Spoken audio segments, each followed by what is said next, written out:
옆에 계신 분들과 함께 믿음으로 고백합니다. 주는 그리스도시요 살아계신 하나님의 아들이십니다. 주는 그리스도시요 살아계신 하나님의 아들이십니다. 아멘. 자, 오늘 함께 나눌 말씀은 신약성경 로마서 1장 18절부터 23절의 말씀입니다. 신약성경 로마서 1장 18절부터 23절까지의 말씀입니다.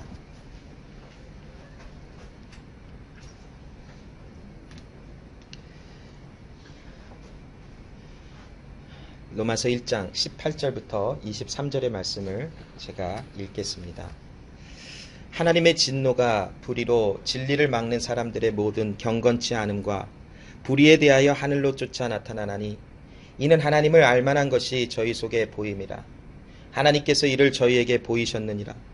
창세로부터 그의 보이지 아니하는 것들 곧 그의 영원하신 능력과 신성이 그 만드신 만물에 분명히 보여 알게 되나니 그러므로 저희가 핑계치 못할지니라. 하나님을 알되 하나님으로 영화롭게도 아니하며 감사치도 아니하고 오히려 그 생각이 허망하여지며 미련한 마음이 어두워졌나니 스스로 지혜 있다 하나 우준하게 되어 썩어지지 아니하는 하나님의 영광을 썩어질 사람과 금수와 버러지 형상의 우상으로 바꾸었느니라. 아멘. 자, 오늘 이 로마서 1장 18절부터 23절 말씀은 우리에게 왜 구원을 주시는 하나님의 의가 필요한지를 말씀해 주시는 그런 하나님의 또한 은혜의 말씀임을 봅니다. 그 지난 시간 우리가 나눈 것처럼 로마서 1장 16절부터 17절 말씀에 보면 바울이 복음을 부끄러워하지 않았다라고 말합니다. 복음을 부끄러워하지 않았다라는 것은 바울이 하나님 안에 그리스도 예수와 함께 죽고 예수와 함께 살아나 이제는 자기가 부인되어지고 예수님과 함께 십자가를 지고 나가는, 즉 예수님과 연합된 삶을 살아간 것을 부끄럽지 않았다라고 표현하는 것을 봅니다. 사도 바울이 복음을 부끄러워하지 않았던 그 이유는 복음에는 유대인이나 이방인이나 하나님의 부르심을 받은 모든 자들에게 믿음이 나타나서 그들을 구원하시는 하나님의 능력이 되기 때문이라고 합니다. 사도 바울은 하나님의 말씀을 통하여 증거해 주시는 그 복음이 우리를 부족하고 죄로 인하여 하나님 앞에 심판을 받을 수밖에 없는 우리지만 그리스도 예수가 우리에게 은혜를 주셔서 우리와 연합하여 주시고 우리에게 믿음으로 구원받은 하나님의 백성임을 알 수 있도록 도와주시는 그 메시지가 바로 복음 안에 있음을 바라보았다고 합니다. 여러분, 복음은 우리에게 왜 구원을 주시는 하나님의 능력이 됩니까? 사도 바울이 고백한 대로 로마서 1장 17절에 복음에는 하나님의 의가 나타난다고 합니다. 하나님의 의는 바로 우리를 살려주시는 하나님의 의. 하나님의 의는 모든 선의 기준이 하나님께 있고 하나님 홀로 한 분만이 옳으시며 또한 선하시다라고 하시는 것이 하나님의 의라는 것입니다. 그 하나님의 선하심, 그 의가 우리에게 메시지를 주고 계시는데 그 메시지를 보았더니 죄 있는 우리를 하나님께서 용서하여 주시고 우리를 구원하여 주심이 하나님 안에 선하다라는 것을 이야기하시는 것. 이게 바로 하나님의 의라는 것입니다. 그 의가, 하나님의 의가 우리 가운데 임하여 우리도 그 선하신 하나님 앞에서 하나님의 은혜 아래 하나님의 말씀을 따라 또 하나님의 거룩함과 하나님의 또한 온전함이 우리 가운데 나타나게 하셔서 이제는 그냥 죄 있는 상태에서 그냥 죄를 사랑하고 죄를 기뻐하는 모습이 아닌 하나님의 의가 내 안에 있어서 그 의로 말미암아 하나님의 말씀을 따라 지켜나가는 그런 열매가 나타나는 하나님의 행하심이 있다라는 것을 말씀합니다. 자, 복음에는 내가 그리스도와 함께 연합하여 이제는 하나님의 의가 내 안에 있음을 이야기해 주신과 동시에 복음은 또한 우리에게 또 하나의 다른 메시지보다도 또 다른 한 가지 우리에게 전달해 주는 하나의 또한 말씀이 있습니다. 모든 사람이 죄를 범하여 하나님의 영광에 이르지 못하였다라는 것입니다. 복음을 통하여 하나님께서는 우리를 찾아오셔서 우리에게 구원을 주신다고 하시는데 그 말씀의 중심 내용에 보면 모든 사람이 죄를 범하였기 때문에 하나님께서 우리에게 찾아오셔서 우리에게 은혜를 주셔야만 우리가 하나님의 영광을 나타내는 자가 될 수 있다는 것을 말씀해 주시는 것입니다. 여러분, 죄가 무엇입니까? 죄는 바로 하나님의 법에서부터 하나님의 말씀에서부터 어긋나지고 하나님의 말씀을 범한 것이 죄가 아닙니까? 즉 하나님을 떠나서 하나님의 말씀과 하나님의 임재와 하나님과 분리된 상태, 이것이 바로 죄의 결과로 나타나는 것, 이것을 모든 사람 가운데 있다라고 말씀을 합니다. 자, 하나님의 말씀 속에서 우리에게 나타내 주시는 모든 사람이 죄를 범하였음에 하나님의 영광에 이르지 못하였다라는 것은, 이 영광이라는 단어는 하나님이 우리 가운데서 하나님의 모습으로 나타내 주신다라는 말씀입니다. 죄가 있는 우리 사람들에게는 하나님의 모습과 하나님의 그 하나님 되심이 우리를 통하여 나타나지가 않는다라고 말씀을 합니다. 자, 그러면 여러분, 이 죄는 과연 어디서부터, 왜 우리 모든 사람이 죄를 범하였다라고 합니까? 우리가 제 기억으로는 2월 첫째 주에 아마 나눴던 것 같은데, 원죄에 대하여 나눠봤을 것입니다.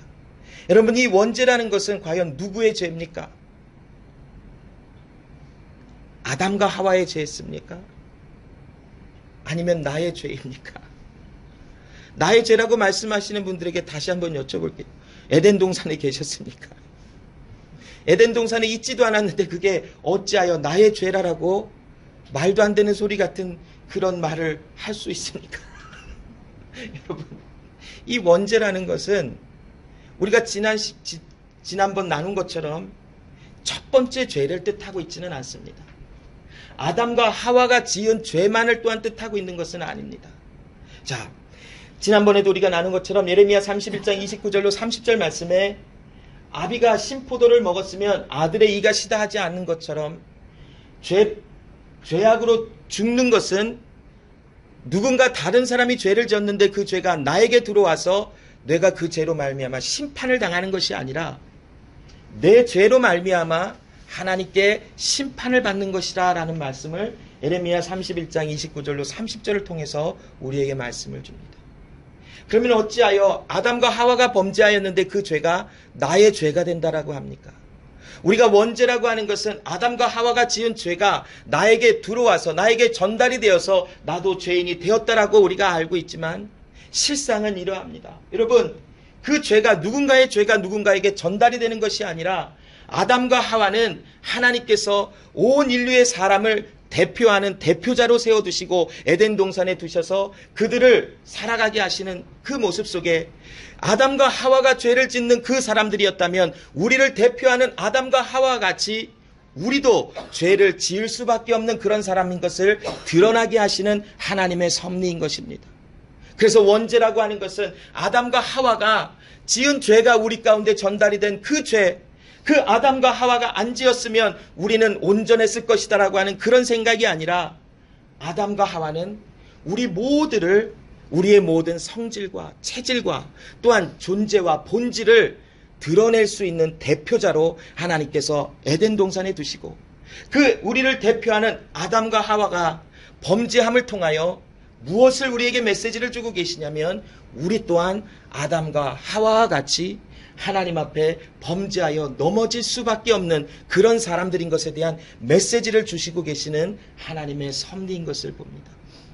그러하므로 복음은 모든 사람이 죄인이다라고 말씀하시는 것이 절대로 잘못된 말씀이 아니라는 것입니다. 우리의 살아가는 모든 사람들, 이 세상에 하나님의 창조받은 모든 사람들은 하나님 앞에 죄를 범하여 넘어질 수밖에 없는 사람이었고 그 죄가 드러나짐을 당하여 죄인으로 나타나질 수밖에 없는 그런 사람이다라는 것을 복음은 우리에게 메시지로 주고 있다는 것을 봅니다. 로마서 5장 17절부터 19절에 특별히 19절의 말씀에 보면 한 사람의 순종치 아니함으로 많은 사람이 죄인 된 것 같이 한 사람의 순종하심으로 많은 사람이 의인이 되리라 라고 말씀합니다. 여기 19절에 많은 사람이 죄인이 된 것 같다라고 하는 이 헬라어 말들을 찾아보니까 드러나다 또한 나타나다라고 하는 그런 말의 뜻이 있는 것을 봅니다. 즉 한 사람 아담이 순종치 아니함으로 모든 사람의 죄가 드러나졌다라는 것을 이야기합니다. 우리를 대표하여 그 에덴 동산에 서 있었던 그 아담이 범죄함을 통하여 그 같은 성질과 같은 본질과 같은 모습을 가지고 있는 우리 모든 사람들의 마음속에 있는 죄들도 다 드러나짐을 당할 수밖에 없는 것이다라는 원죄에 대한 것을 이야기합니다. 그래서 복음은 이 세상에 그 어떤 누구도 예외 없이 모든 사람이 죄인이며 모든 사람이 사망에 이르를 것이다 라고 하는 것이 복음을 통하여 우리에게 전달하고 계시는 하나님의 메시지인 것입니다. 오늘 로마서 1장 18절에 보면 하나님의 진노가 불의로 진리를 막는 사람들의 모든 경건치 않음과 불의에 대하여 하늘로 쫓아난다라고 말을 합니다.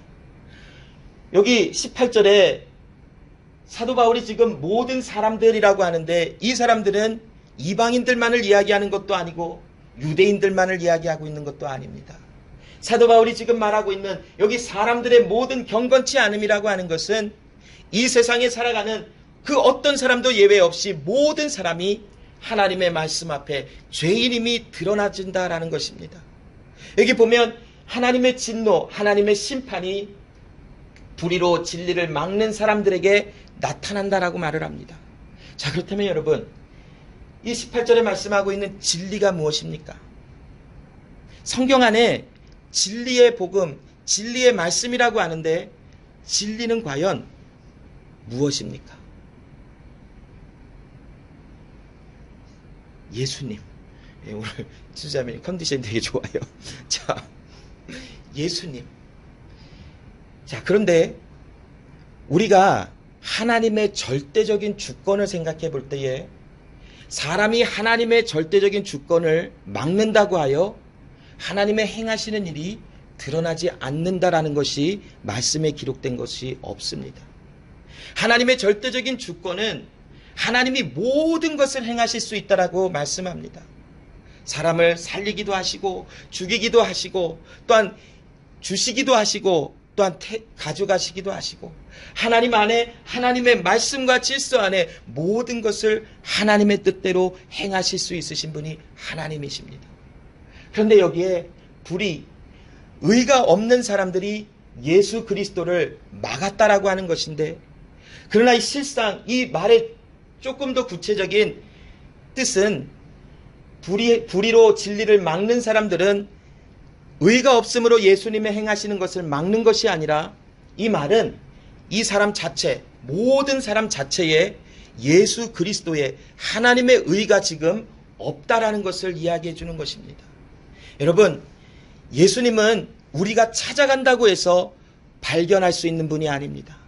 예수님은 우리가 노력해봐서 예수님을 믿어지는 것도 아니고 예수님은 우리가 힘써 몸부림을 친다고 해서 예수님을 믿을 수 있는 것도 아닙니다. 그러면 이 진리는 우리에게 어떻게 임합니까? 하나님께서 예수 그리스도를 빛으로 이 세상에 보내시고 누구든지 부르심을 입은 자들에게 이 영광의 빛이 진리가 임함으로 우리 가운데 그 진리의 존재를 알게 되어지는 은혜를 받아 누리는 것입니다. 그렇다면 이 진리가 오지 않은 그 사람들에게 우리 모두에게 아직 예수님의 진리가 없다라고 가정한다면 그 하나님의 의가 없는 사람들로 모두가 심판을 받을 수밖에 없는 사람이라는 결론을 낼 수가 있습니다. 아무리 착한 사람이라도 아무리 죄를 안 짓는 것 같은 사람일지라도 하나님의 복음에 의해서 말씀에 의해서 살펴보면 모든 사람이 죄로 인하여 심판을 받아 죽음에 이를 수밖에 없는 사람들이 우리 모두라는 것을 이야기해 줍니다. 그래서 로마서 3장 10절로 18절에 의인은 하나도 없다라고 합니다. 사람 안에 그 어떠한 선함도 없고 그리스도 예수 밖에서는 그 어떠한 하나님의 영광이라고는 찾아볼 수 없는 자들이 바로 우리 모두라라고 성경은 우리에게 이야기합니다. 요한복음 3장 18절로 21절에 보면 예수를 믿지 아니하는 자들에게는 이미 벌써 심판이 임하였다라고 하는데 예수 그리스도가 없는 진리가 임하지 않은 진리가 없는 모든 사람들은 그 사람들의 결론이 바로 하나님의 심판을 이미 받은 사람들이라는 것을 말합니다. 즉 우리가 그리스도 예수를 믿고 안 믿고가 아니라 예수 그리스도의 은혜 속에 거하는 자 아니면 거하지 않는 자 이미 하나님의 말씀이 임한 자들에게는 심판이 임하지 않을 것이지만 하나님의 은혜의 말씀이 임하지 아니하는 자들에게는 심판과 하나님의 또한 책망과 하나님의 진노가 임하게 될 것이라고 하는, 우리 모두가 죄인이라고 하는 그런 말씀을 우리에게 허락합니다. 자, 로마서 오늘 19절로 20절에 보면 이는 하나님을 알만한 것이 저희 속에 보임이라. 하나님께서 이를 저희에게 보이셨느니라. 창세로부터 그의 보이지 아니하는 것들 곧 그의 영원하신 능력과 신성이 그 만드신 만물에 분명히 보여 알게 되나니 그러므로 저희가 핑계치 못할지니라 라고 말씀합니다. 자, 여러분, 여기 19절로 20절에 보면, 자, 하나님께서 진리가 없는 자들에게 진노하시고 심판하시겠다라고 말씀을 하시면서 하나님을 알만한 것이 사람들에게 보이셨고, 창세로부터 그의 보이지 아니하는 하나님의 존재가, 그의 영원하신 능력과 신성이 만드신 만물 가운데 하나님이 보여주셔서 모두가 알게 하여 핑계치 못하게 하셨대요. 자, 그러면 이 19절로 20절의 말씀이 과연 어떤 뜻을 우리에게 주고 있습니까? 자, 여러분, 이 만물을 볼 때에 하나님의 신성과 능력을 보십니까? 그 신성과 능력, 하나님의 크신 능력, 그것을 보며 하나님의 영광이구나를 고백할 수 있습니까? 아멘이라 하시는 분도 있고 아직 그게 무슨 말인지 모르시는 분들도 있을 거예요. 제가 이 말씀을 준비하다가 19절로 20절에 과연 그러면 모든 사람이 하나님을 알만한 것을 저희 속에 보이셨기 때문에 그럼 왜 하나님을 안 믿을까? 이런 생각을 한번 해봤어요. 그리고 도대체 보이지 아니하는 영원하신 그 능력과 신성을 만물에 보이셨다고 하는데 과연 구체적으로 그게 무엇일까라는 것을 한번 깊게 생각을 해봤어요. 그러다가 별로 잘 모르겠어요. 점점 막 깊은 구덩이 속으로 막 빠져들어가는 저의 모습을 봐요. 도대체 그래서 이게 도대체 뭘까? 도대체 이 말씀은 우리에게 왜 주어졌고 이 말씀을 통해서 하나님이 하시고자 말씀하시는 것이 과연 무슨 말일까? 아무 이유 없이 하나님이 이 말씀을 기록하시지는 않으셨겠지만 왜 이 말씀이 우리에게 주어져 우리에게 나타나고 있을까? 한번 깊게 생각을 해보고 기도해봤어요. 근데 문득 골로새서의 말씀이 제 마음속에 생각이 났어요. 골로새서 1장 15절로 17절에 보면 그는 보이지 아니하시는 하나님의 형상이요 모든 창조물보다 먼저 나신 자니 만물이 그에게서 창조되되 하늘과 땅에서 보이는 것들과 보이지 않는 것들과 혹은 보좌들이나 주관자들이나 정사들이나 권세들이나 만물이 다 그로 말미암고 그를 위하여 창조되었고 또한 그가 만물보다 먼저 계시고 만물이 그 안에 함께 섰느니라 라는 말씀이 있습니다. 여러분, 하나님께서 행하시는 일이 무엇인가를 한번 살펴보았더니 이 세상을 창조하신 목적이 예수님 때문이라는 것이, 창조하심을 통해서 예수님이 보여지게 하셨어요.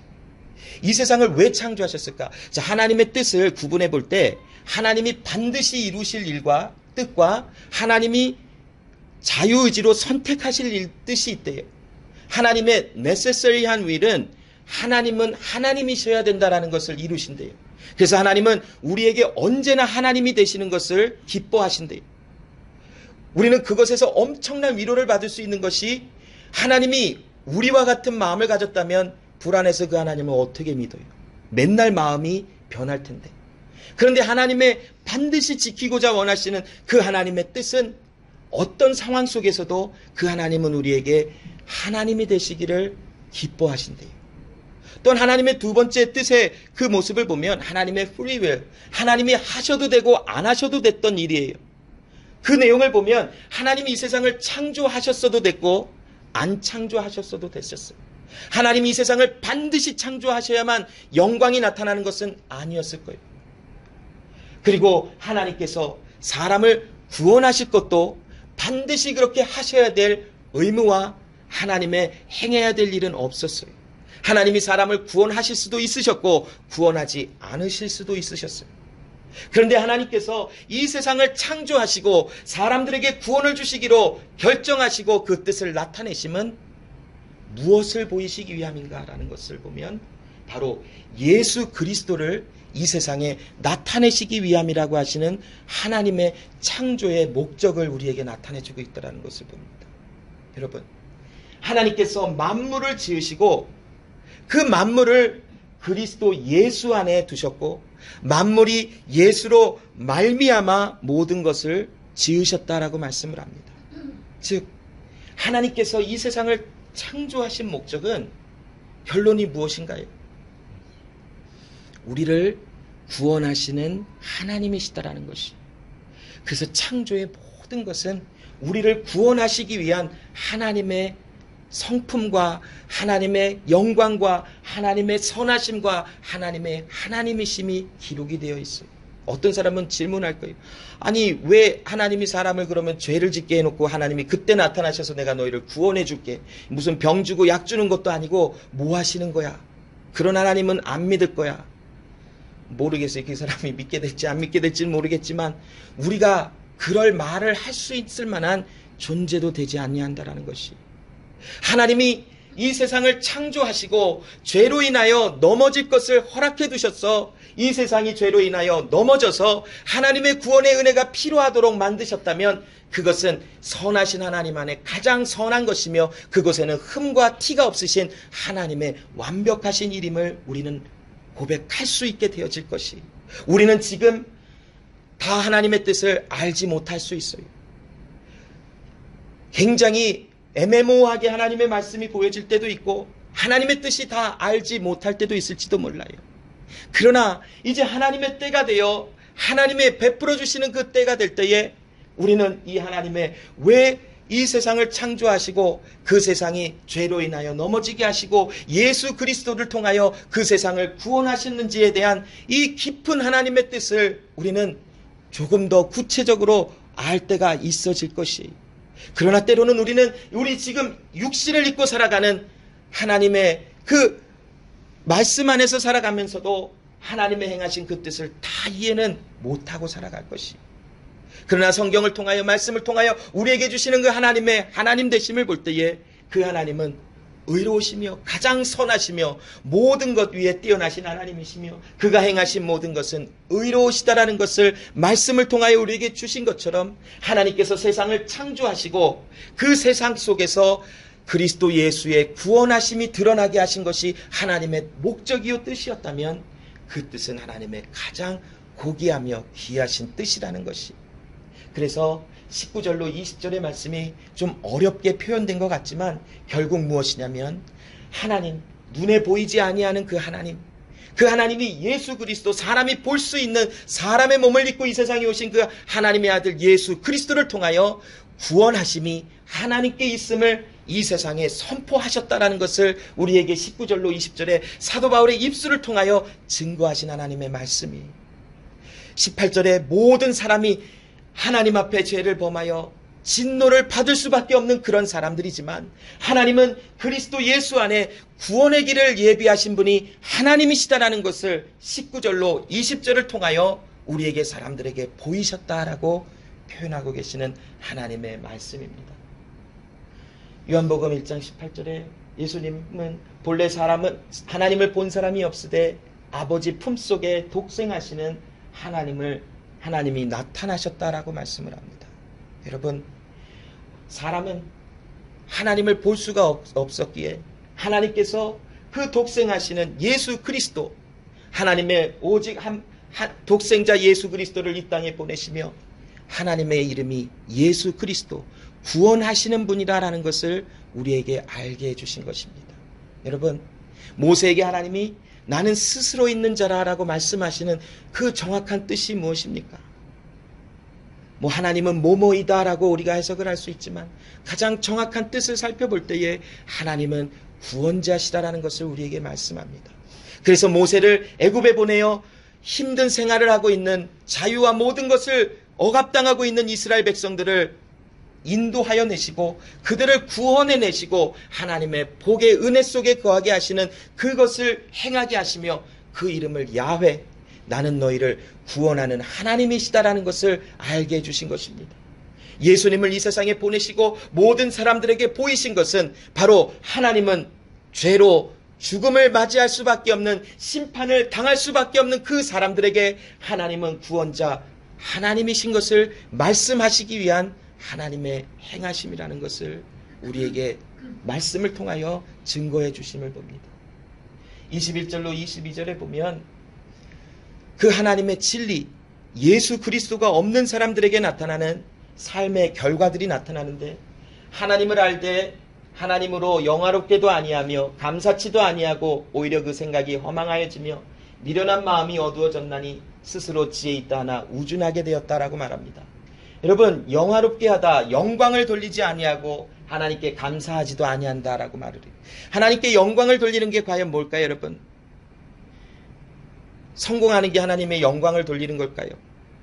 많은 것을 이루어 놓은 것이 하나님께 영광을 돌리는 것일까요? 아니면 내가 무엇인가 엄청난 일을 해서 하나님께 영광을 돌려야지, 이게 진정한 영광일까요?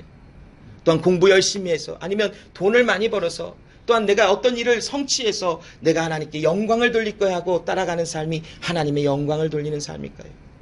이 영광, 영화롭게라는 것은 헬라어로 보면 독사라고 하는 말로 기록이 되어 있는데, 이 단어는 무엇이냐면 하나님 대신 하나님의 거룩함과 하나님의 의가 나를 통하여 나타나고 있다는 것입니다.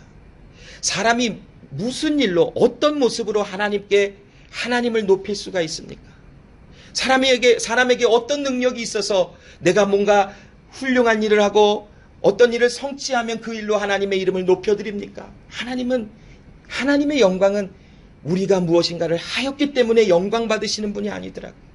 하나님의 영광은 하나님 스스로가 우리 가운데 나타내 주심으로 우리 죄 있는 모든 사람들에게 하나님은 구원자이심을 나타내시는, 그것이 바로 하나님께 영광을 돌려지는 삶이 되어지는 것이더라고요.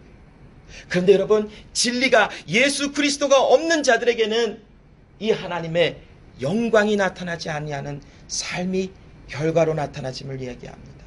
또한 여러분, 감사하다라는 말은 무엇입니까?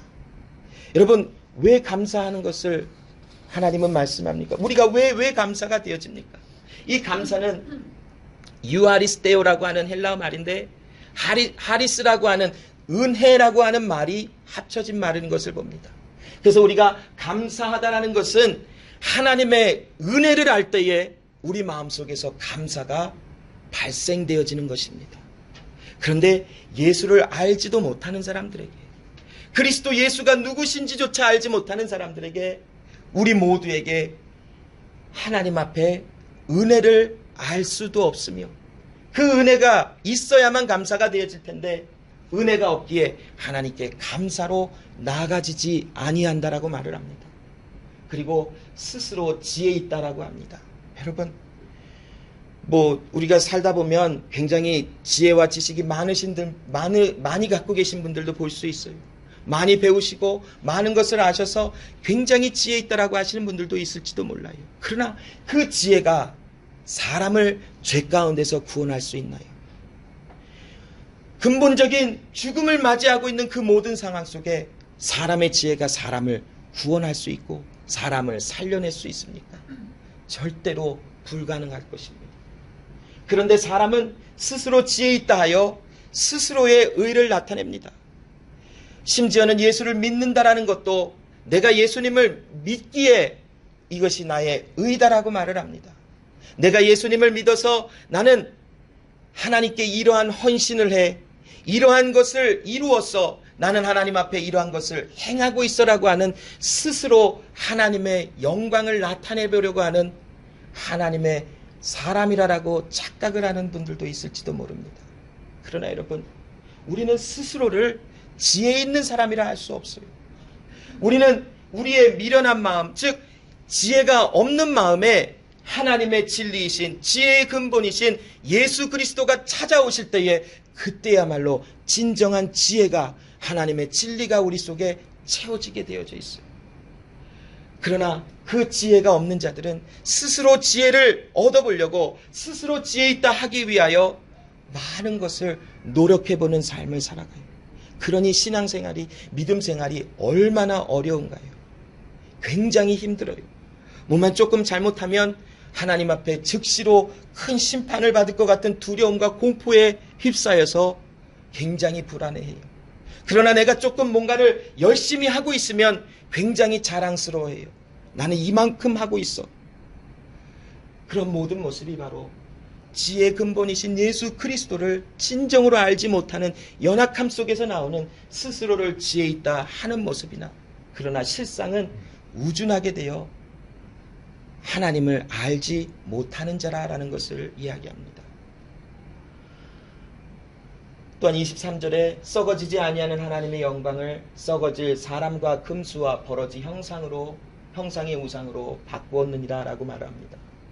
여러분, 하나님의 영광을 썩어질 사람의 형상과 우상으로 바꾸었다라고 하니 이 말은 무슨 말입니까? 진리가 없으니, 예수 그리스도의 은혜가 없으니 하나님 되심이 내 안에서 나타나지가 않으니까 사람들이 어떻게 하냐면 하나님의 거룩한 척을, 하나님의 거룩함과 사랑과 의가 나타나게끔 나를 포장해요. 여러분, 우리 모두가 하나님 앞에서 온전한 사람이 누가 있을까요? 여러분, 스스로 정말 누군가를 사랑해 보려고 하는 몸부림을 쳐봤을 거예요. 분명히 함께 있을 때는 정말 이를 꽉 깨물면서도 내가 너를 사랑합니다. 내가 너를 용서합니다. 내가 너를 가슴으로 안습니다. 이렇게 얘기할 수 있어요. 그런데 그 장소와 그 모임에서 홀로 되어질 때에 우리의 마음은 어떠합니까? 정말 힘들었다. 정말 오늘은 사람들이 많이 보기 때문에 내가 이런 착한 척을 했지만 다음에 이렇게 없으면 좀 골탕을 먹여줘야지 하는 생각을 할지도 몰라요. 저는 그래요. 저는 자주 그래요. 누가 저한테 이게 뭐라 그러면 어떻게 100배로 갚아줄까? 이런 생각을 간혹 해요. 그런데 그 모습 속에서 후회해요. 이게 하나님의 모습이 아닐 텐데. 그래서 그 사람을 사랑해 보려고 한번 노력을 해봐요. 그런데 안 돼요. 절대로 안 돼요. 하나님의 영광은, 그 사랑의 은혜는 사랑이 내게 오셔서 나를 통하여 하나님의 사랑이 이러하다라는 것이 나타나질 때 거기서 진정한 사랑의 열매가 나타나는 것이지, 그리스도 예수의 진리의 말씀이 없는 우리가 만일 누군가를 사랑하려고 노력을 하면 그런 척은 할 수 있지만 그 사람의 본질은 하나님의 영광을 사람의 노력과 사람이 의를 가지고 가는 이 모습으로 바꿔치게 하는 모습과 동일하다는 거예요. 우리가 종교인은 될 수 있어요. 우리가 거룩한 척하면서 살아갈 수 있어요. 신앙 좋은 척하면서 살아갈 수 있어요. 믿음 좋은 척하면서 하나님을 진짜 사랑하는 척하고 살아갈 수는 있어요. 그러나 그 마음에 예수 그리스도가 없는 우리 모두에게는 하나님의 영광이 나타나는 그 은혜는 절대로 없다라는 것이. 그러면 여러분, 오늘 사도 바울은 과연 이 1장 18절부터 23절을 우리에게 왜 기록하여 우리에게 증거합니까? 16절로 17절에는 복음에는 하나님의 의가 나타나서 하나님의 사람들을 믿음으로 살아가게 하시고 복음을 통하여 우리가 하나님과 연합이 되어 주의 은혜 속에 살아간다는 것을 말씀하시면서, 또한 뒤이어 18절로 23절에 왜 이러한 모든 사람이 범죄하여 죄를 범하여 하나님 앞에 심판을 받을 수밖에 없는 사람들이라는 것을 왜 말씀을 합니까? 왜 그럴까요? 분명히 이유가 있겠죠. 자, 저는 이 말씀을 보면서 특별히 데살로니가후서 2장 11절로 12절의 말씀을 보면서 하나님의 은혜를 봤어요. 이러므로 하나님이 유혹을 저희 가운데 역사하게 하사 거짓 것을 믿게 하심은 진리를 믿지 않고 불의를 좋아하는 모든 자로 심판을 받게 하려 하십니다. 자, 이 말씀을 읽으면 하나님이 좋으신 분인가요? 나쁘신 분인가요?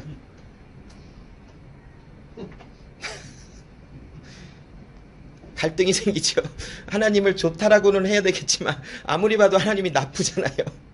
왜 그들을 왜 안 믿게 하셨고 왜 불의를 좋아하는 자로 심판을 받게 하실까? 하나님 되게 나쁘다. 솔직하게 저는 그랬어요. 보면서 야 이런 하나님이 뭐 이러냐 하나님이 참 좀 희한하신 분이네라고 생각을 해본 적이 있었어요. 근데 여러분 이 데살로니가후서 2장 11절로 12절을 보면 하나님이 유혹을 저희 가운데 역사하게 하사라는 것은 하나님이 그들을 미혹을 받아 죄로 인하여 넘어지게 한 원인 제공하신 분이 아니라는 것을 이야기해요. 이거는 죄를 지은 사람에게 하나님의 은혜가 주어지지 않으면 그 사람은 죄 있는 상태에서 하나님의 심판을 받는 자로 그 삶을 끝날 수밖에 없는 사람이라는 것을 얘기해줘. 요한복음 3장의 그 말씀처럼 예수님을 믿지 아니하는 자들에게는 이미 심판이 이르렀다라고 하는 말씀처럼 하나님의 은혜가 주어지지 않으면 우리 모두는 하나님의 심판을 받을 수밖에 없는 그러한 존재이다라는 것을 골로새서를 통하여 우리에게 말씀해주고 있는 것이.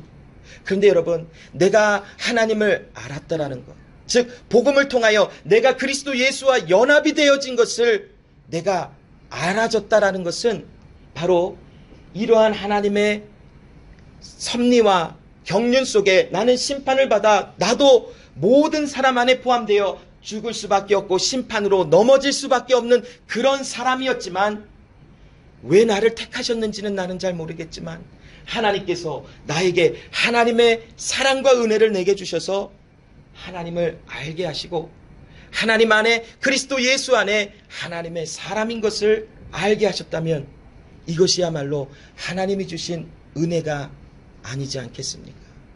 여러분, 은혜는 우리가 받을 만한 자격이 있기에 우리에게 주어진 것이라면 내가 그에 대한 상당한 어떤 일에 대한 값과 보상을 받는 것이므로 당연히 내놓으라 할 것이. 그러나 은혜는 내가 받을 수 있는 만한 자격도 없고 오늘 이 말씀의 18절에 모든 사람이 죄를 범하여 하나님의 영광에 이르지 못하였고 하나님 앞에 불의로 진리를 막는 그런 사람들, 하나님의 진리가 없는 사람들이기에 하나님의 심판을 다 받을 수밖에 없는 그런 사람들이지만 그런 사람들 가운데 하나님이 나를 택하시고 불러내시고 그리스도 예수를 아는 사람으로 하나님이 값없이 의롭다함을 주신 것이다라는 말씀을 알게 하시기 위하여 사도 바울을 통하여 오늘 18절로 23절의 말씀을 기록하여 증거하게 하셨습니다. 유대인들은 간혹 자기가 거룩한 일을 했기 때문에 율법을 지켰기 때문에 나는 되게 의롭다라고 생각하는 그런 교만함을 가지고 있던 사람들을 봐요. 그러나 모두가 하나님 앞에 죄로 인하여 심판받을 수밖에 없는 사람들 중에 하나님의 택정함을 입어 부르심을 받아 하나님의 구원을 받은 은혜를 받은 사람이라면 그 하나님 앞에 아무것도 자랑할 것이 없어진다라는 것이. 그래서 누가 무엇인가를 하는 것, 그게 비교 대상이 되어 저 사람이 하는 것보다 내가 더 잘할 거야 이런 생각도 없어지고 내가 어떤 조그만 일을 했다고 해서 나를 하늘보다도 더 높은 자리에 앉을 필요도 없어지며 오직 이 모든 것이 나의 나됨이 하나님의 은혜로 된 것이다라는 것이 고백이 되어질 것입니다. 복음의 은혜 속에서 이제는 하나님의 은혜 속에서 건짐을 받은 우리라 할지라도 우리의 날마다의 삶 속에 하나님의 그 영광의 의가 다가오면 다가올수록 여러분 무엇이 발견되어집니까? 하나님의 영광이 다가와요. 그러면 내 안에 무엇이 발견이 될까요? 죄가 더욱더 드러나지게 되어져 있어요. 그래서 우리는 아직도 날마다 죄를 범하며 연약하여 넘어져서 할 수 없고 실패한 사람들로 드러나짐을 당해요. 그러나 하나님은 값없이 은혜로 우리에게 구원을 주신 하나님은 어떤 일을 하고 계시냐면 하나님 이러한 나의 모습에도 하나님이 은혜로 나를 구원하셨기에 그래요 하나님 나에게는 나를 구원하시는 하나님의 의가 필요합니다.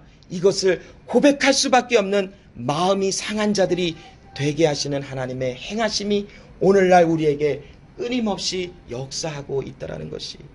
여러분 이 하나님의 은혜 가운데 이 은혜가 너무나 커서 이제는 그 하나님의 은혜가 내 안에 임하는 그 하나님의 행하심을 볼 때마다 하나님께 감사하며 내 안에 나 같은 사람을 통해서도 하나님의 하나님 되시는 그 영광이 드러난다라고 하는 그 사실이 하나님께 그냥 무한 감사가 되어질 수밖에 없는 그런 하나님의 엄청난 복임을 우리는 고백할 수밖에 없다라는 것입니다. 여러분, 오늘도 우리는, 내일도 주님 오실 때까지 우리는 죄로 인하여 끊임없이 넘어짐을 당할 거예요. 하나님은 죄 지은 사람을 심판하시는 것이 아니라 진리의 영으로 죄가 덮임을 받지 아니한 사람, 하나님의 은혜로 죄가 구속함을 받지 않은 사람에게 하나님은 심판하시는 하나님이신 것을 말씀하십니다. 그래서 여러분, 오늘도 내일도 주님 오실 때까지 우리는 죄로 인하여 넘어지고 연약한 삶을 살아가지만 그곳에서 내가 구원이 상실이 되었다, 다시 왔다, 이런 생각이 아니라 내가 넘어지면 넘어지는 그 순간 속에 하나님은 우리에게 무엇을 하시냐면, 그래서 너는 나의 은혜가, 나의 구원이 필요한 자인 것을 내가 너로 알게 하였으니 그것을 외치라라고 말씀하시는 은혜 속에 우리를 초대하시는 것입니다. 그러므로 여러분, 우리를 볼 때에 선한 것이 무엇이 있습니까? 악하고 또 악하고 또 악하여 매일과 같이 죄로 인하여 넘어질 수밖에 없고, 생각하는 것 자체가 죄이며 생각하고 마음속으로 품는 모든 것이 선하지 아니하는 그러한 나의 본질적인 모습이 있는데, 그곳에 예수님이 찾아오셔서 그 어둠이라는 그릇 가운데 예수님의 보배이신 예수가 담겨지심을 통하여 우리는 빛의 영광을 나타내는 하나님의 은혜 입은 자들이 되었으니, 더 이상 그 하나님 앞에 무슨 할 말이 있으며, 그 하나님 앞에 무엇을 자랑할 수 있으며, 그 하나님 앞에 무엇을 더 원한다라고 하나님 앞에 요청할 수가 있겠습니까? 예수, 오직 예수, 그 예수로 인하여 받은 그 은혜 하나면 내 안에 족하니라라고 하는 그 말을 고백할 수밖에 없도록 하나님은 오늘도 우리를 만들고 계시고, 또한 우리를 일으켜 세워주시는 하나님이심에 진심으로 감사하며 기도하겠습니다. 하나님 아버지, 감사합니다. 오늘도 모든 사람이 죄를 범하여 하나님의 영광이 드러나지 아니하는 사람인 것을 말씀하실 때에 그 모든 사람 속에 내가 있었음을 알게 하심을 봅니다. 모든 사람이 죄를 범하여 하나님의 진노와 심판 속에 들어갈 수밖에 없고, 하나님의 그 무서운 심판 속에서 다 죽을 수밖에 없는 자이나, 하나님의 은혜로 왜 나를 택하셨는지, 왜 나를 부르셨는지 우리는 다 알 수 없으나, 하나님, 나의 공로도, 나의 의도, 나의 노력도, 나의 어떠함도 아닌 오직 하나님의 일방적인 사랑과 은혜로 나를 부르시고 예정하시고 부르셔 나를 택하심으로 나에게 그 구원이 있음을 예수 그리스도로 말미암아 이 세상에 선포하신 나는 너희를 구원하는 하나님이라 라는 이 말씀을 알게 하심으로, 그 예수와 함께 죽고 예수와 함께 살아난 나에게 하나님의 엄청난 그 구원의 역사가 나타나게 하심을 진심으로 감사를 드립니다. 하나님, 이러한 은혜 속에 하나님 앞에 무슨 할 말이 있으며, 이 하나님의 은혜 앞에 하나님 어떤 것을 자랑할 수 있겠나이까?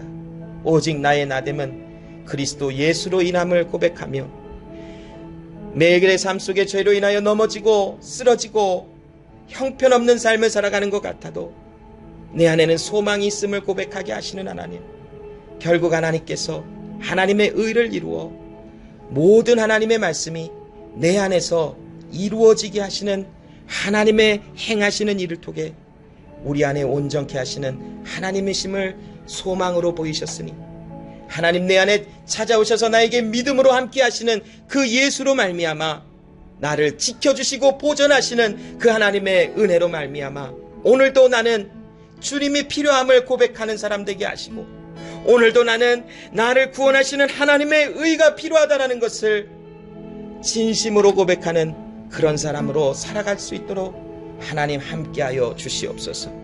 감사드리며 예수님의 이름으로 기도합니다. 아멘.